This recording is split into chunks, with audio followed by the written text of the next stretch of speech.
बात करें, केंद्रीय वित्त राज्य मंत्री पंकज चौधरी ने अखिलेश यादव के उपचुनाव में सरकारी मशीनरी के दुरुपयोग के आरोपों पर पलटवार कर दिया है।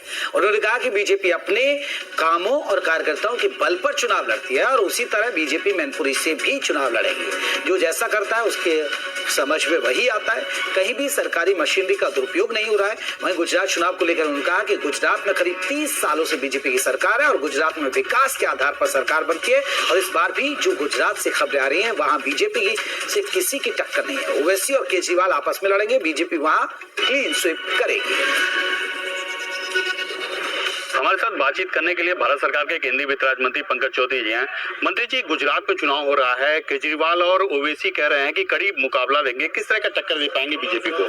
देखिए, गुजरात में कहीं ना कहीं आज 30 सालों से ज्यादा समय से भारतीय जनता पार्टी की सरकार है और कहीं ना कहीं अपने विकास के आधार पर ही सरकार वहां पर बनती है। और इस बार भी पुनः जो गुजरात से हम लोग को खबरें आ रही हैं कि कोई लड़ाई वहां पर नहीं है और किसी का कोई टक्कर नहीं। ओवैसी और ये क्या केजरीवाल कह रहे हैं कि कड़ी टक्कर, ये सब आपस में लड़े, लेकिन भारतीय जनता पार्टी वहाँ क्लीन स्वीप करेगी।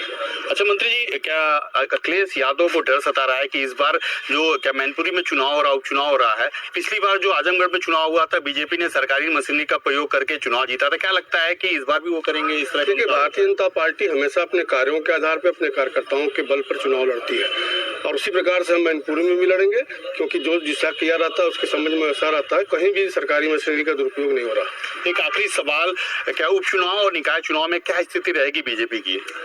देखिए, अभी हाल ही में उपचुनाव हुआ है जिसमें से 6 पे हम लड़े थे, 6 में से 4 जीते हैं। उपचुनाव पे भी हम जीतेंगे और स्थानीय निकाय के चुनाव में हमारे कार्यकर्ता जी जान से लगे हुए हैं और निश्चित तौर से स्थानीय निकाय के चुनाव में भी भारतीय जनता प्रचंड बहुमत के साथ होगी। तो ये थे भारत सरकार के केंद्रीय वित्त राज्य मंत्री पंकज चौधरी जी, जिनका साफ तौर पर कहना है कि उपचुनाव भी जीतेंगे और जो स्थानीय निकाय चुनाव है उसमें भी प्रचंड बहुमत मिलेगा बीजेपी को। अमित त्रिपाठी, जी मीडिया, महाराजगंज। इस बीच एक खबर आ रही है, रामपुर से विधानसभा उपचुनाव से